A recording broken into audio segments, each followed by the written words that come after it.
Mi esposo murió hace 5 años, pero ayer el conserje me preguntó: «Señora Collins, ¿quién es el hombre que la visita todos los martes?». Instalé una cámara. Lo que vi me hizo caer de rodillas. Me alegra tenerte aquí. Sigue mi historia hasta el final y comenta desde qué ciudad me estás viendo, así podré ver hasta dónde ha llegado mi historia. Mi esposo murió hace 5 años, pero ayer el conserje me preguntó: «Señora Collins, ¿quién es el hombre que la visita todos los martes?». Instalé una cámara. Lo que vi me hizo caer de rodillas. Me llamo Margaret Collins y durante los últimos 5 años he vivido sola en el apartamento que compartí con David durante 22 años de matrimonio. Es un lugar pequeño pero acogedor en el 5º piso de un edificio de ladrillo rojo en Brooklyn, con ventanas que dan al parque donde David y yo solíamos caminar los domingos por la mañana. Desde que David falleció de un infarto repentino, mi rutina ha sido predecible y tranquila. Me levanto a las 7 de la mañana. Preparo mi café en la misma taza azul que él me regaló en nuestro 10º aniversario. Leo el periódico en el sillón donde él solía sentarse y salgo a hacer mis compras los miércoles y sábados. Los martes por la mañana voy al centro comunitario donde ayudo a otras viudas con trámites administrativos. Es una vida silenciosa, pero me ha dado paz después del dolor devastador de perder al hombre que creía que sería mi compañero para toda la vida. Ayer, cuando regresaba del supermercado con mis bolsas de la compra semanal, el señor Ramírez, nuestro conserje de toda la vida, me detuvo en el lobby. Es un hombre mayor, de unos 65 años, que conoce a todos los residentes del edificio desde hace más de 2 décadas. Siempre ha sido respetuoso y atento conmigo, especialmente después de la muerte de David. «Señora Collins», me dijo con una sonrisa amable mientras sostenía la puerta del ascensor para mí. «¿Todo bien con su visitante de los martes?». Me quedé paralizada. Las bolsas del supermercado casi se me cayeron de las manos. «¿Mi visitante?», le pregunté, sintiendo como si el suelo se moviera bajo mis pies. «Sí, el hombre que viene todos los martes por la mañana. Tiene llave, así que supuse que era familia.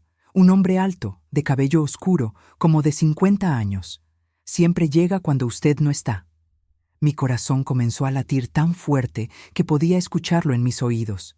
Durante los últimos 5 años, nadie ha tenido llave de mi apartamento excepto yo. David era hijo único. Sus padres murieron antes que él, y yo solo tengo una hermana que vive en California y que no ha venido a visitarme desde el funeral. «Señor Ramírez», le dije, tratando de mantener la voz tranquila, aunque por dentro sentía como si estuviera en caída libre. «Debe estar confundido. Yo no recibo visitas los martes. De hecho, no recibo visitas casi nunca». El conserje frunció el ceño, claramente desconcertado.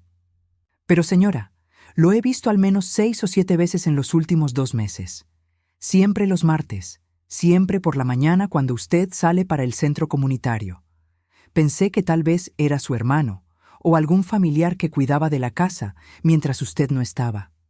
Sentí como si me hubieran dado un puñetazo en el estómago. La sensación de vulnerabilidad me invadió completamente. Alguien había estado entrando a mi casa, el lugar que consideraba mi refugio más seguro, y yo no tenía idea de quién era o qué quería. Esa noche no pude dormir. Me quedé despierta en la cama, mirando al techo, repasando cada detalle de mi apartamento, tratando de recordar si había notado algo fuera de lugar en las últimas semanas. ¿Habían movido algo? ¿Faltaba algo? No podía estar segura. Después de 5 años viviendo sola, a veces las cosas se movían o las colocaba en lugares diferentes sin recordarlo. Pero la sensación de que alguien había estado en mi espacio personal, tocando mis cosas, respirando el mismo aire que yo respiraba, me llenaba de una ansiedad que no había sentido desde los primeros meses después de la muerte de David. A la mañana siguiente, temprano, salí a comprar una cámara de seguridad pequeña y discreta. El empleado de la tienda de electrónicos me explicó cómo instalarla y configurarla para grabar automáticamente cuando detectara movimiento. Me costó $149, dinero que normalmente habría considerado un gasto innecesario, pero que ahora parecía la inversión más importante de mi vida. Instalé la cámara en el estante de libros de la sala, escondida entre los volúmenes de novelas románticas que David solía burlarse cariñosamente. Desde ese ángulo, podía capturar tanto la puerta de entrada como la mayor parte de la sala y el pasillo que llevaba a las habitaciones. El martes siguiente, me fui al centro comunitario como siempre, pero esta vez con el corazón latiendo aceleradamente. Toda la mañana estuve distraída durante la reunión con las otras mujeres. María, una viuda de 68 años que se había convertido en mi amiga más cercana en el grupo, notó mi nerviosismo. «Margaret, ¿estás bien? Te ves pálida», me dijo durante el descanso para el café. «Solo estoy un poco cansada», le mentí, sin querer compartir mis sospechas hasta estar segura de lo que estaba pasando. Cuando regresé a casa esa tarde, mis manos temblaban mientras encendía la computadora portátil que había comprado junto con la cámara para revisar las grabaciones. Me tomó varios minutos encontrar el archivo correcto y reproducirlo. Lo que vi me hizo sentir como si el mundo se tambaleara a mi alrededor. A las 10:37 de la mañana, exactamente 43 minutos después de que yo había salido, la puerta de mi apartamento se abrió. Un hombre alto, de cabello oscuro y complexión familiar, entró con la confianza de alguien que conocía perfectamente el lugar. Tenía una llave. No forzó la entrada, no miró nerviosamente a su alrededor como haría un intruso. Simplemente entró como si tuviera todo el derecho del mundo a estar allí. Cerré los ojos y volví a abrirlos, esperando que fuera una pesadilla, pero la imagen seguía allí. Un extraño había estado entrando a mi casa regularmente, y yo no tenía idea de quién era o qué quería. En ese momento, sentada frente a la pantalla de mi computadora, mirando a este hombre moverse por mi sala con familiaridad inquietante, supe que mi vida tranquila y predecible había terminado para siempre. El hombre en mi pantalla se movía por mi apartamento como si fuera su propia casa. Durante los siguientes 20 minutos de grabación, lo observé caminar directamente hacia el escritorio de David, abrir cajones específicos sin dudas y buscar algo con precisión inquietante. Conocía exactamente dónde buscar.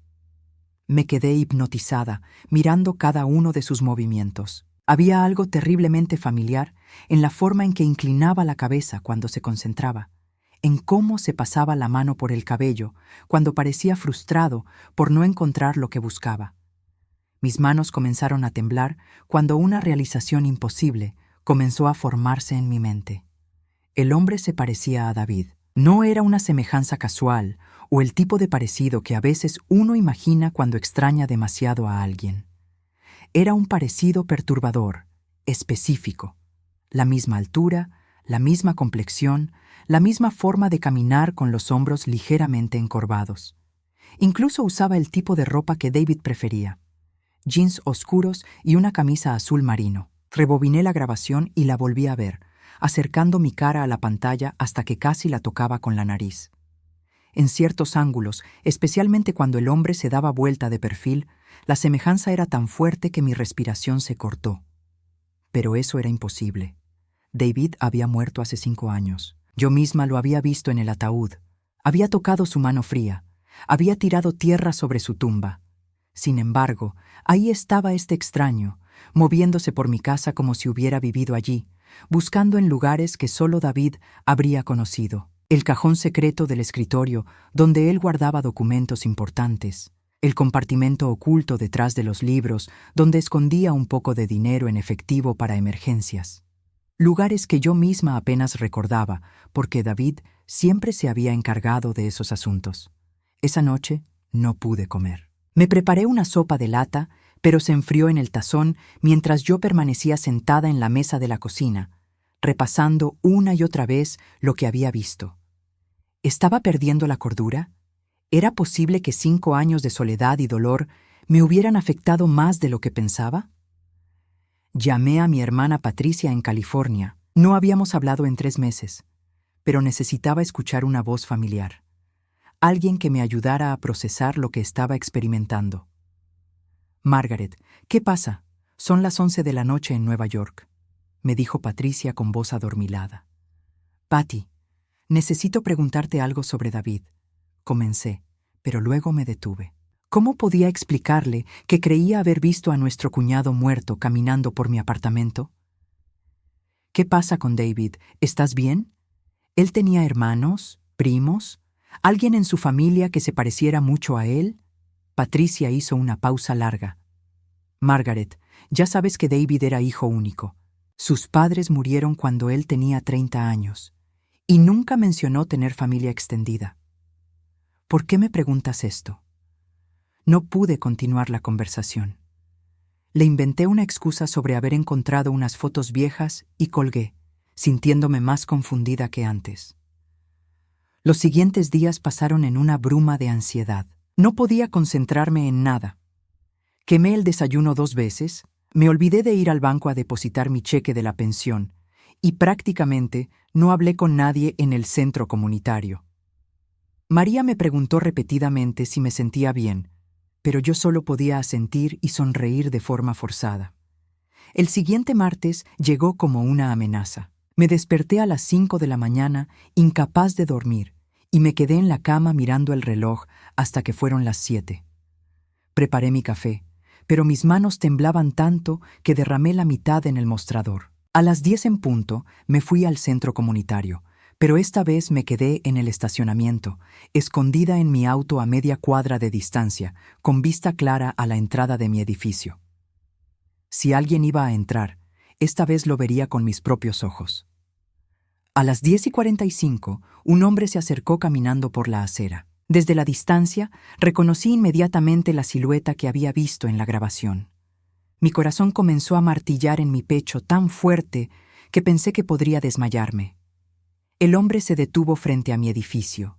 Miró brevemente hacia arriba como si estuviera verificando algo y luego entró por la puerta principal. No tocó el timbre, no esperó a que alguien le abriera. Tenía acceso. Esperé 30 minutos, luchando contra la tentación de correr hacia el edificio y confrontarlo. ¿Pero qué le diría? ¿Qué haría si realmente se parecía tanto a David como pensaba? Cuando finalmente regresé a mi apartamento 2 horas después, todo parecía normal a primera vista. Pero cuando revisé la nueva grabación esa tarde, confirmé mis peores temores. El mismo hombre había estado allí otra vez, y esta vez había pasado más tiempo en el dormitorio que David y yo habíamos compartido. Lo vi abrir el armario donde todavía guardaba algunas camisas de David que no había tenido el valor de donar. Lo vi sentarse en el borde de la cama donde David solía leer antes de dormir. En un momento, se acostó completamente en la cama, con los brazos extendidos, como si estuviera recordando algo. Esa imagen me partió el corazón y me llenó de terror al mismo tiempo. Quien fuera este hombre, no era solo un intruso cualquiera. Conocía a David íntimamente, o al menos conocía su vida, sus hábitos, sus espacios personales. Y la forma en que se movía, la familiaridad con la que tocaba las cosas de David, sugería una conexión mucho más profunda de lo que podía entender. Esa noche, tomé una decisión que cambiaría todo.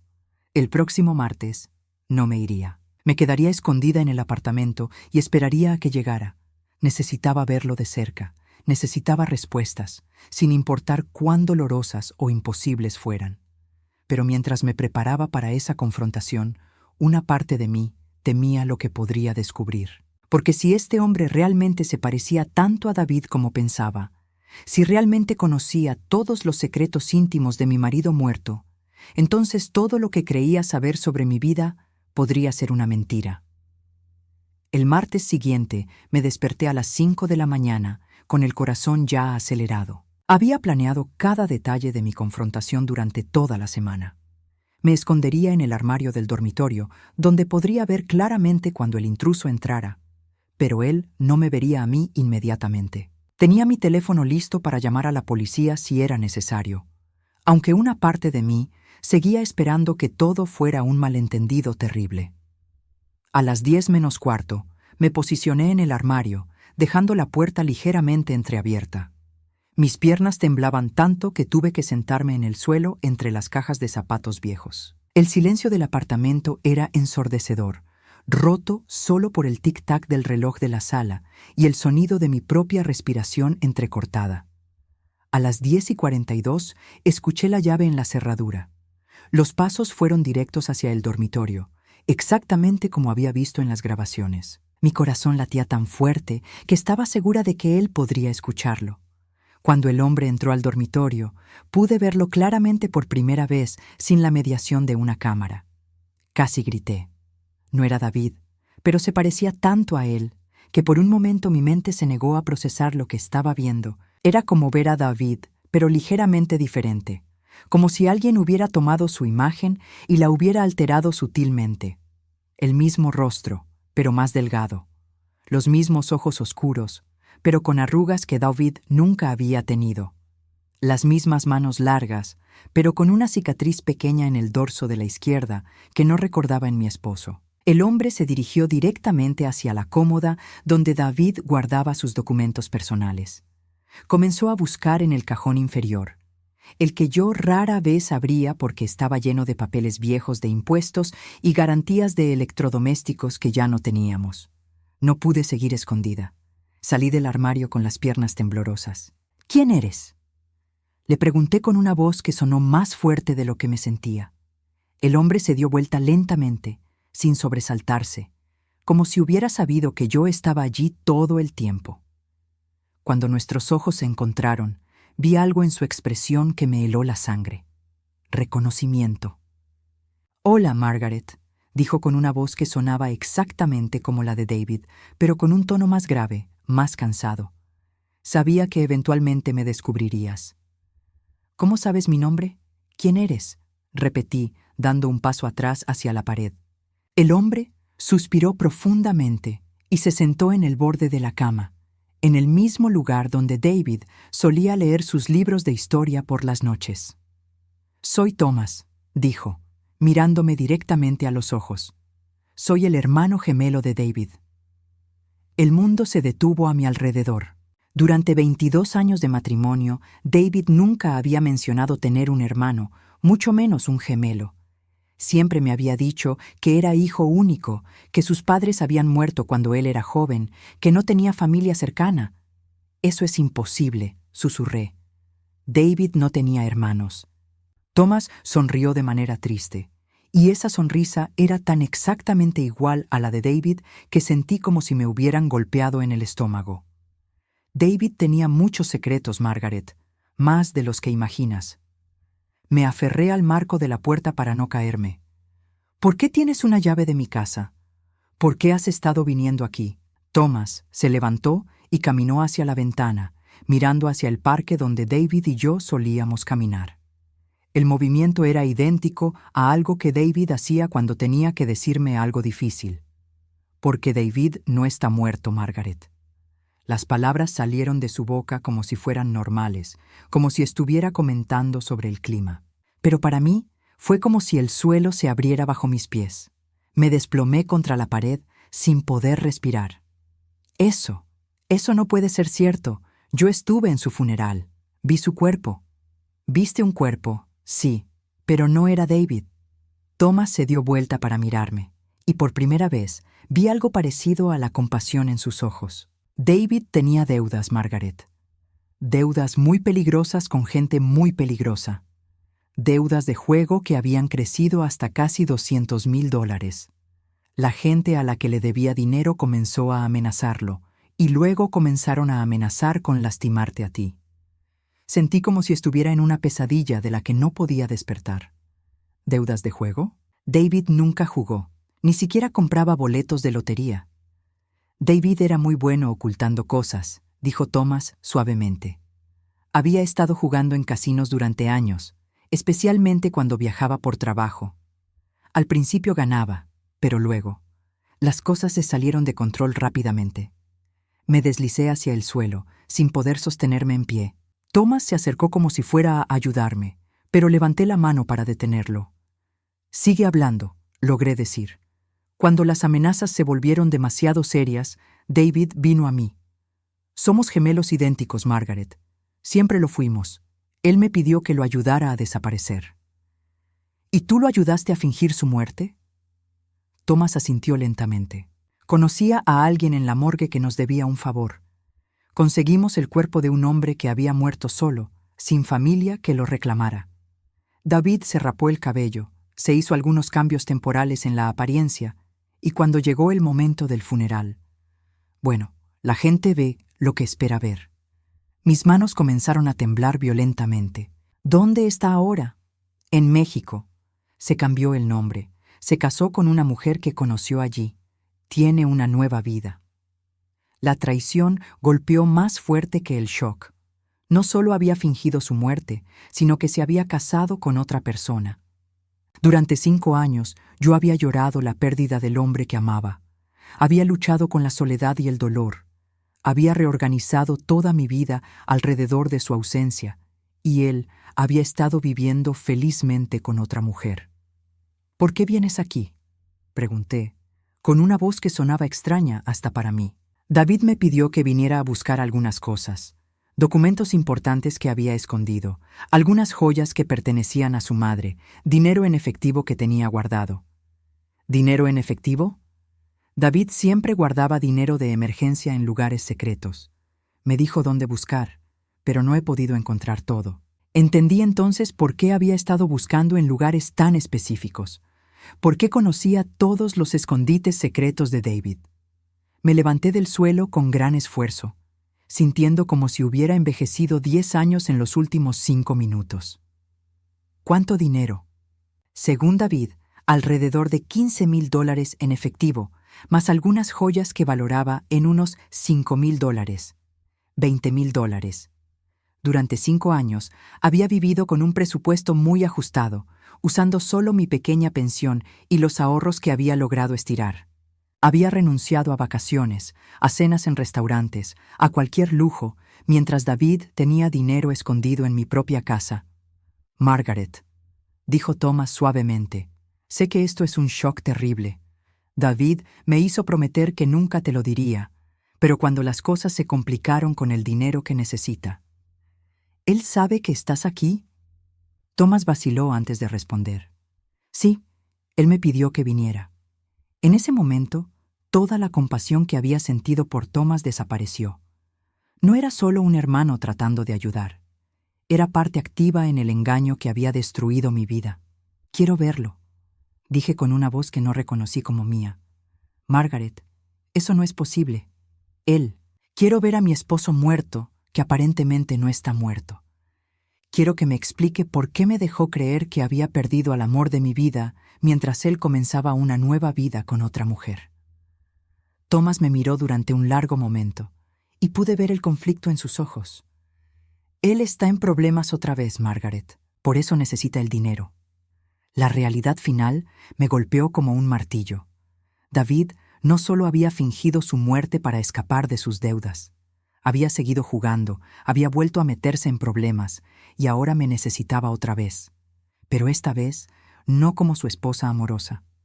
Esta vez, solo como la fuente de dinero que había dejado atrás. Thomas me miró con nerviosismo después de mi demanda de ver a David. Podía ver que estaba evaluando sus opciones, preguntándose si podía confiar en mí o si yo podría arruinar cualquier plan que tuvieran. Margaret, entiendo que estés molesta. ¿Molesta? La palabra salió de mi boca como un rugido. ¿Molesta? Thomas, he pasado 5 años de mi vida llorando a un hombre que decidió que era más fácil hacerme creer que estaba muerto que enfrentar sus problemas como adulto. He vivido con culpa, preguntándome si pude haber hecho algo para salvarlo, si pude haber notado señales de que su corazón estaba mal. ¿Y tú crees que estoy molesta? Thomas retrocedió un paso, claramente incómodo con la intensidad de mi reacción. Él no quería lastimarte. Pensó que sería más fácil para ti, sí. ¿Más fácil? Me reí, pero no había humor en el sonido. ¿Más fácil que qué? ¿Que enfrentar la verdad? ¿Que trabajar juntos para resolver sus problemas? ¿Que confiar en su esposa de 22 años? Me acerqué a Thomas y pude ver que se tensó. Dime algo, Thomas. Cuando David te pidió que me mintieras, cuando planearon el funeral falso, cuando me viste llorando sobre un ataúd vacío, ¿sentiste algo? ¿Alguna vez pensaste que tal vez yo merecía saber la verdad? Thomas bajó la mirada. David me dijo que era la única manera. Que si sabías la verdad, podrías estar en peligro también.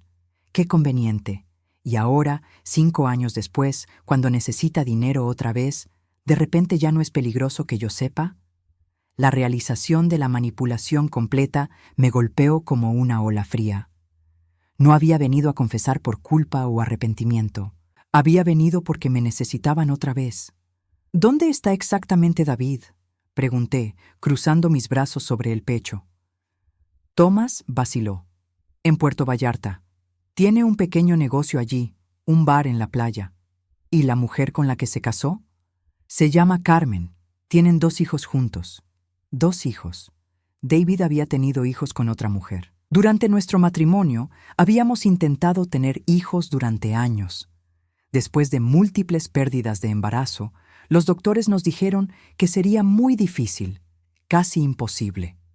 David había sido quien me consoló, quien me dijo que nosotros 2 éramos suficiente, que no necesitábamos hijos para ser felices. Ahora descubría que había sido capaz de tener hijos con otra mujer. ¿Qué edades tienen?, pregunté, aunque no estaba segura de querer saber la respuesta. El mayor tiene 4 años, el menor 2. Hice los cálculos rápidamente. David había comenzado su nueva familia casi inmediatamente después de su muerte. Mientras yo estaba en terapia de duelo, luchando para encontrar una razón para seguir viviendo, él estaba construyendo la vida familiar que siempre me había dicho que no era importante. ¿En qué tipo de problemas está ahora?, pregunté. Debe dinero a los distribuidores de alcohol para su bar. Si no paga pronto, van a quitarle el negocio. Podría perder todo. ¿Cuánto debe? $35,000. Me senté en la cama, sintiendo el peso completo de la situación. David no había cambiado nada.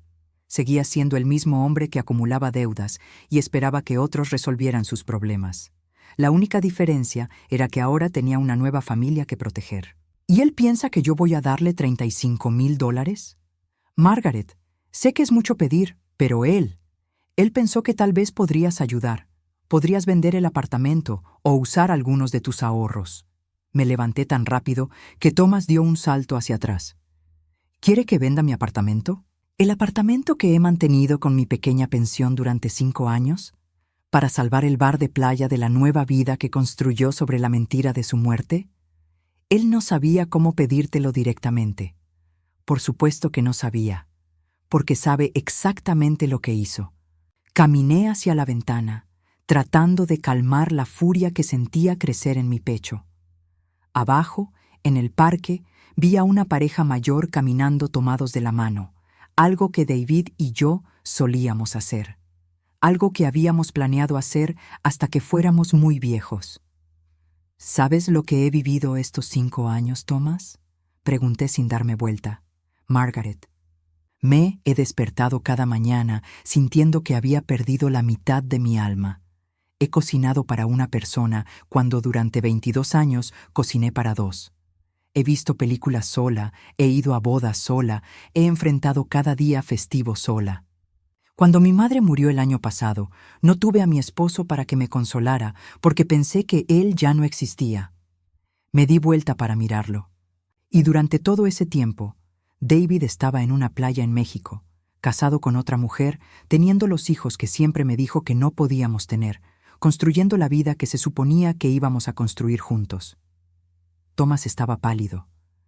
Margaret, lo siento mucho. No sabía qué. ¿No sabías qué?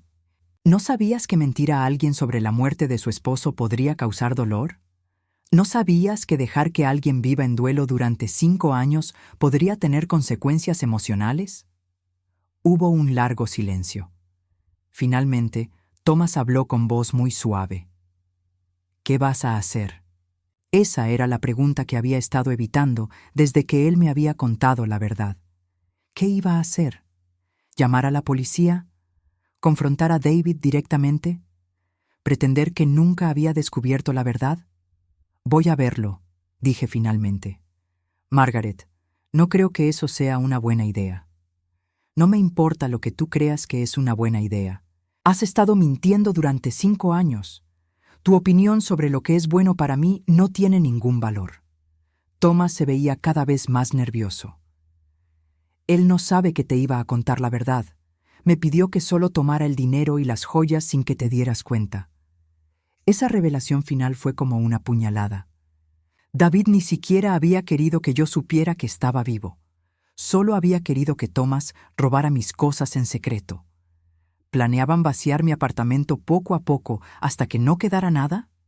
Solo las cosas que él había escondido antes de fingir su muerte para escapar de sus responsabilidades. Me dirigí hacia el armario y saqué una maleta pequeña. «¿Qué estás haciendo?», preguntó Thomas. «Voy a México, voy a Puerto Vallarta, y voy a tener una conversación muy larga con mi esposo supuestamente muerto. Margaret, por favor, si vas allí, podrías arruinar todo, su nueva vida, su familia». Me detuve y lo miré directamente a los ojos. «Thomas, él arruinó mi vida primero. Y la diferencia entre él y yo es que yo voy a darle la oportunidad de explicarse cara a cara. Algo que él nunca me dio a mí». Comencé a meter ropa en la maleta, mis manos ahora firmes y decididas. Por primera vez en 5 años tenía un propósito claro. «No puedes impedírmelo», le dije cuando vi que Thomas abría la boca para protestar otra vez. «De hecho, vas a ayudarme. Vas a decirme exactamente dónde encontrarlo, porque si no lo haces, llamaré a la policía ahora mismo y les contaré todo sobre el fraude de seguros, la identidad falsa y todo lo demás». Thomas se veía derrotado. «El bar se llama Sunset Paradise. Está en la zona hotelera, cerca del muelle». «Gracias», dije, continuando con mi equipaje. «Y Thomas, espero que valga la pena. Espero que los $35,000 que David necesita valgan la pena de destruir cualquier posibilidad de que yo pueda perdonarlo alguna vez». El vuelo a Puerto Vallarta fue el más largo de mi vida, aunque solo duró 5 horas. Me senté junto a la ventanilla, mirando las nubes pasar mientras mi mente procesaba una y otra vez todo lo que Thomas me había revelado. Cada vez que creía haber asimilado la traición completa, descubría una nueva capa de dolor que no había considerado. Durante 22 años había confiado en David completamente. Nunca había revisado sus cosas, nunca había cuestionado sus viajes de trabajo, nunca había dudado de una sola palabra que me decía. Había sido la esposa perfecta para un mentiroso perfecto. Reservé un hotel pequeño cerca de la zona donde Thomas me había dicho que estaba el bar de David. No quería nada lujoso, solo un lugar donde pudiera pensar y planear qué le iba a decir al hombre que había amado durante más de la mitad de mi vida adulta.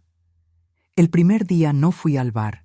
Necesitaba tiempo para prepararme mentalmente para ver a David vivo, para ver la vida que había construido sobre las cenizas de nuestro matrimonio. En lugar de eso, caminé por las calles de Puerto Vallarta, tratando de imaginar cómo se había sentido David cuando llegó aquí por primera vez, cuando decidió que este lugar sería mejor que la vida que teníamos juntos. El segundo día reuní el valor suficiente para acercarme al Sunset Paradise. Era exactamente lo que había imaginado. Un bar de playa pintoresco con mesas de madera bajo sombrillas de colores brillantes, vista al océano, y el tipo de ambiente relajado que los turistas buscan cuando quieren escapar de su vida real. La ironía no se me perdió. Me senté en un café al otro lado de la calle, pidiendo un café tras otro mientras observaba el bar durante horas. Vi empleados llegando y yéndose. Vi turistas bebiendo y riendo, pero no vi a David. Comencé a preguntarme si Thomas me había mentido sobre la ubicación, si esta era otra capa más de engaño. Entonces, al atardecer del segundo día, lo vi. David salió de la parte trasera del bar cargando una caja de botellas. Vestía shorts de color caqui y una camisa de lino blanca, exactamente el tipo de ropa que solía decir que odiaba cuando íbamos de vacaciones. Su cabello era más largo de como lo recordaba, y tenía un bronceado que le daba un aspecto saludable y relajado. Se veía feliz. Esa fue la parte que más me dolió. No se veía como un hombre atormentado por la culpa o arrepentido de sus decisiones. Se veía como alguien que había encontrado exactamente la vida que quería. Una mujer salió del bar detrás de él.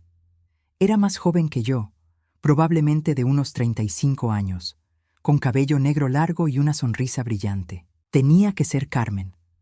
Llevaba un vestido de verano amarillo y se movía con la confianza de alguien que sabía que era amada. Los vi interactuar, y reconocí inmediatamente la dinámica que David y yo habíamos tenido en los primeros años de nuestro matrimonio. La forma en que él se inclinaba para susurrarle algo al oído, cómo ella se reía y le tocaba el brazo, la manera en que sus cuerpos se movían juntos con familiaridad íntima. Entonces aparecieron los niños. Un niño de unos 4 años salió corriendo del bar, seguido por una niñita más pequeña. El niño tenía los ojos oscuros de David y su mismo cabello rebelde. La niña tenía la sonrisa de Carmen, pero la nariz de David. Cuando David los vio, su rostro se iluminó de una manera que yo no había visto en años. Se agachó para abrazarlos, los levantó en el aire uno por uno, los hizo reír con el tipo de juegos tontos que solía hacer conmigo cuando éramos jóvenes. Era la imagen perfecta de un padre amoroso y un esposo feliz. Y en ese momento, sentada en ese café polvoriento al otro lado de la calle, viendo a mi esposo muerto vivir la vida perfecta con su familia perfecta, sentía algo que no esperaba. No era solo dolor o traición. Era una furia fría y calculada que nunca había experimentado antes. David había tomado decisiones. Había elegido esta vida sobre la nuestra. Había elegido a Carmen sobre mí. Había elegido ser padre de estos niños en lugar de enfrentar los problemas de fertilidad que habíamos tenido juntos. Y había elegido dejarme vivir en dolor durante 5 años, en lugar de darme la oportunidad de elegir también. Esa noche, de vuelta en mi hotel, planeé exactamente qué iba a hacer. Al día siguiente, esperé hasta el mediodía cuando el bar estaba lleno de turistas almorzando. Entré con gafas de sol y un sombrero, eligiendo una mesa en la esquina donde podía ver toda la operación, pero donde David no me notaría inmediatamente. Ordené una margarita, algo que David y yo solíamos beber en nuestros aniversarios, y esperé. El bar era exitoso, eso era obvio. Los empleados eran eficientes, los clientes parecían felices, y había un flujo constante de gente entrando y saliendo. No parecía el tipo de negocio que estuviera a punto de quebrar por una deuda de $35,000. David apareció después de media hora, moviéndose entre las mesas, charlando con los clientes, supervisando a los empleados. Era el dueño confiado de un negocio próspero, no un hombre desesperado que necesitaba que su esposa, supuestamente viuda, vendiera su apartamento para salvarlo. Cuando finalmente nuestros ojos se encontraron, vi exactamente el momento en que me reconoció. Su rostro pasó por una serie de expresiones: sorpresa, shock, pánico y finalmente algo que parecía resignación. Se acercó lentamente a mi mesa, como si estuviera caminando hacia su propia ejecución. «Hola, Margaret», dijo en voz baja, sus ojos darting nerviosamente hacia la puerta, como si estuviera calculando una ruta de escape. «Hola, David», respondí, quitándome las gafas de sol para que pudiera ver mis ojos claramente. Bonito lugar, muy diferente de Brooklyn. Se sentó frente a mí sin que lo invitara, sus manos temblando ligeramente mientras las ponía sobre la mesa. «¿Cómo me encontraste?» «Tu hermano es muy mal mentiroso, al contrario de ti». David cerró los ojos por un momento. «Margaret, puedo explicarte». «Oh, estoy segura de que puedes. Estoy segura de que tienes una explicación perfectamente razonable para fingir tu muerte, dejarme llorar sobre un ataúd vacío, permitir que viviera 5 años creyendo que había perdido al amor de mi vida, mientras tú estabas aquí construyendo una nueva familia». Mi voz era calmada, controlada, pero cada palabra estaba cargada de 5 años de dolor concentrado. Tenía que hacerlo, Margaret. La gente a la que les debía dinero iba a lastimarte. Era la única manera de mantenerte a salvo. ¿Y no se te ocurrió preguntarme si quería estar a salvo? ¿No se te ocurrió que tal vez yo habría preferido enfrentar el peligro contigo que vivir creyendo que estabas muerto? David no respondió. «¿Cuándo conociste a Carmen?», pregunté. «Margaret». «¿Cuándo, David? ¿Cuánto tiempo después de tu funeral falso te casaste con otra mujer?» «8 meses», susurró. 8 meses. Mientras yo todavía estaba en terapia, mientras todavía lloraba todas las noches, mientras todavía conservaba todas sus cosas exactamente como las había dejado, él ya se había casado con otra persona. ¿Y los niños? Margaret, por favor. Los vi ayer. Son hermosos. Se parecen mucho a ti. Mi voz se quebró ligeramente, pero continué. Dime, David, ¿fue difícil tener hijos con Carmen? ¿O resulta que el problema de fertilidad que tuvimos durante años era solo conmigo? David puso su cabeza entre sus manos. No era solo contigo. Fuimos a doctores, lo intentamos. Pero aparentemente no lo intentaste lo suficiente para quedarte y seguir intentando conmigo. Levanté mi mano cuando vi que iba a hablar otra vez. Thomas me dijo que necesitas $35,000. Me dijo que querías que yo vendiera mi apartamento para dártelos. David levantó la cabeza, sus ojos suplicantes. Margaret, sé que no tengo derecho a pedirte nada, pero estoy desesperado. Si no pago esta deuda, voy a perder todo. Carmen no sabe nada sobre mi vida anterior, sobre ti. Si pierdo el bar, tendré que contarle la verdad y... ¿Y qué? ¿Vas a mentirle a ella también? ¿Vas a fingir otra muerte y empezar otra vida en otro lugar? No, por supuesto que no. Pero Margaret, tienes que entender. Me levanté de la mesa, dejando dinero suficiente para pagar mi bebida. No, David, tú tienes que entender. Mañana voy a hacer algo que tú nunca hiciste por mí. Te voy a dar una elección. Esa noche, en mi habitación de hotel, escribí 2 cartas, una para David y otra para Carmen. Pasé horas eligiendo cada palabra cuidadosamente, porque sabía que estas cartas cambiarían las vidas de varias personas para siempre, incluyendo la mía. La carta para David era simple y directa. Le daba 24 horas para contarle toda la verdad a Carmen, o yo lo haría por él. No porque quisiera destruir su matrimonio, sino porque Carmen merecía saber con quién estaba casada, igual que yo había merecido saberlo. La carta para Carmen era más difícil de escribir. Le explicaba quién era yo. Le contaba sobre los 22 años que había estado casada con David, sobre su muerte fingida, sobre los 5 años que había vivido como viuda. Pero también le decía que no escribía desde un lugar de venganza, sino desde un lugar de hermandad femenina. Una mujer que había sido engañada, advirtiendo a otra mujer que podría estar siendo engañada también. Al día siguiente, volví al Sunset Paradise, exactamente a mediodía. David estaba esperándome en la misma mesa donde habíamos hablado el día anterior. Se veía como si no hubiera dormido nada. ¿Se lo dijiste? Pregunté sin preámbulos mientras me sentaba. David negó con la cabeza. Margaret, no puedo. Destruiría todo. Los niños, Carmen, toda la vida que hemos construido. ¿Y qué hay de la vida que tú y yo habíamos construido? ¿Eso no importaba? Por supuesto que importaba, pero era más fácil destruirla que enfrentar tus problemas. Saqué la carta que había escrito para Carmen de mi bolso y la puse sobre la mesa. Esta carta le explica todo a tu esposa. Todo, David. Nuestra vida juntos, tu muerte fingida, las razones por las que lo hiciste, cómo me encontraste, Thomas. Todo. David se puso pálido. Margaret, por favor, no puedes hacer esto. Piensa en los niños. Estoy pensando en los niños. Estoy pensando en que merecen un padre que no sea un mentiroso profesional. Estoy pensando en que Carmen merece saber que el hombre con quien se casó es capaz de fingir su propia muerte para escapar de sus responsabilidades. ¿Qué quieres que haga? Quiero que tomes la decisión que deberías haber tomado hace 5 años. Quiero que seas honesto.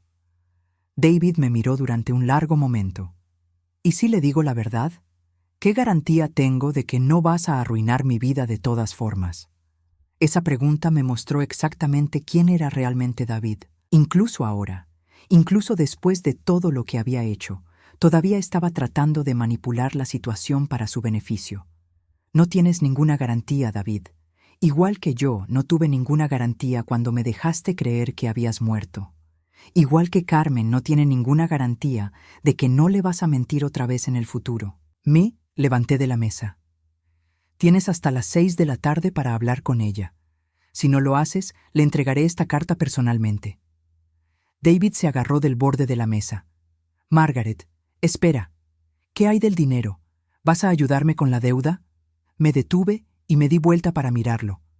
En ese momento, vi a David más claramente de lo que lo había visto nunca.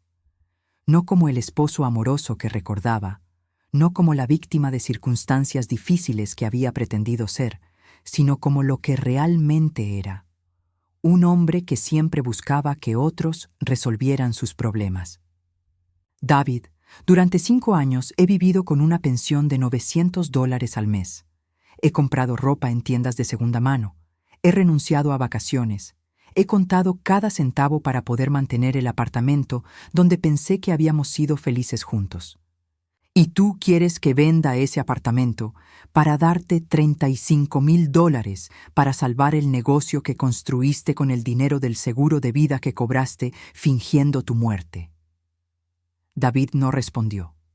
La respuesta es no, David. No voy a darte ni un centavo. Vas a tener que resolver tus problemas de dinero de la misma manera que yo resolví el problema de vivir sin ti, sola. Salí del bar sin mirar atrás. A las 5:45 de la tarde estaba sentada en el lobby del Hotel de Carmen, esperando. Había averiguado dónde trabajaba preguntando discretamente en el pueblo. Era gerente de un hotel pequeño pero elegante cerca del centro de Puerto Vallarta. A las 5:57, David entró al lobby. Se veía derrotado, agotado, pero había una especie de alivio extraño en sus ojos. «Se lo dije», me dijo sin sentarse. «¿Todo?» «Todo. Sobre ti, sobre nuestra vida, sobre cómo fingí mi muerte, sobre por qué lo hice». «¿Cómo lo tomó?» David se rió amargamente. «Como te imaginarás, está devastada, furiosa, confundida. Me pidió que me fuera de la casa. No sé si va a poder perdonarme». Me quedé en silencio, esperando a que continuara. «Pero tenías razón, Margaret. Merecía saber la verdad. Los niños merecen saber quién es realmente su padre». Por primera vez desde que había descubierto que David estaba vivo, sentí algo parecido a la compasión por él. «¿Qué vas a hacer ahora?» «No lo sé. Tal vez tratar de ser el hombre que debería haber sido hace 5 años. Tal vez aprender a enfrentar mis problemas sin huir de ellos». Nos quedamos sentados en silencio durante varios minutos. «Margaret», dijo finalmente, «sé que no tengo derecho a pedirte esto, pero ¿puedes perdonarme alguna vez?» Pensé en esa pregunta durante un largo momento. Pensé en los 5 años de dolor, en las noches de soledad, en la terapia, en los días festivos pasados sola, en todas las veces que había deseado poder hablar con él una vez más. «No lo sé, David», dije honestamente, «pero sé que no necesito tu arrepentimiento para seguir adelante. He vivido 5 años sin ti, y resulta que soy más fuerte de lo que cualquiera de los dos pensaba». Me levanté para irme. «Margaret», me llamó una vez más, «¿vas a estar bien?» Me di vuelta y le sonreí, y por primera vez en 5 años fue una sonrisa completamente genuina. «Voy a estar más que bien, David. Voy a estar libre». El vuelo de regreso a Nueva York fue completamente diferente al vuelo de ida. Esta vez no estaba procesando traición y dolor. Esta vez estaba planeando mi futuro. Durante 5 años había vivido en un apartamento lleno de recuerdos de un hombre que había resultado ser una mentira. Había mantenido sus cosas, había conservado nuestras tradiciones, había vivido como si él pudiera volver en cualquier momento. Ahora sabía que nunca volvería, pero más importante, sabía que no lo necesitaba. Cuando llegué a casa, llamé a un agente inmobiliario. Vendí el apartamento por $180,000, mucho más de lo que David había pedido prestado para sus deudas de juego. Con ese dinero, compré un apartamento más pequeño en una parte diferente de la ciudad, un lugar sin recuerdos, sin fantasmas. También hice algo que nunca había hecho en mi vida. Reservé un viaje, un crucero por el Mediterráneo de 3 semanas, el tipo de viaje que David siempre había dicho que era demasiado caro, demasiado indulgente. 6 meses después, mientras estaba parada en la cubierta de un barco mirando la puesta de sol sobre las aguas azules cerca de Santorini, recibí un mensaje de texto de un número desconocido. Era Carmen. «Señora Collins, espero que no le moleste que la contacte. David me dio su número. Quería agradecerle por contarme la verdad. Fue lo más difícil que he tenido que enfrentar, pero también lo más liberador. David y yo estamos en terapia de pareja, tratando de reconstruir nuestro matrimonio sobre una base de honestidad. No sé si funcionará, pero al menos ahora sé con quién estoy casada realmente. Los niños están bien, y David está aprendiendo a ser el padre que merecen. Espero que haya encontrado la paz que merece. Guardé el teléfono y regresé a contemplar el atardecer. Había encontrado algo mejor que paz. Había encontrado la libertad de vivir mi propia vida, de tomar mis propias decisiones, de no necesitar que nadie más definiera quién era yo o qué merecía. Margaret Collins había muerto el día que descubrió que su esposo estaba vivo. En su lugar, había nacido una mujer que sabía exactamente quién era y qué valía. Y esa mujer estaba lista para todo lo que la vida pudiera ofrecerle.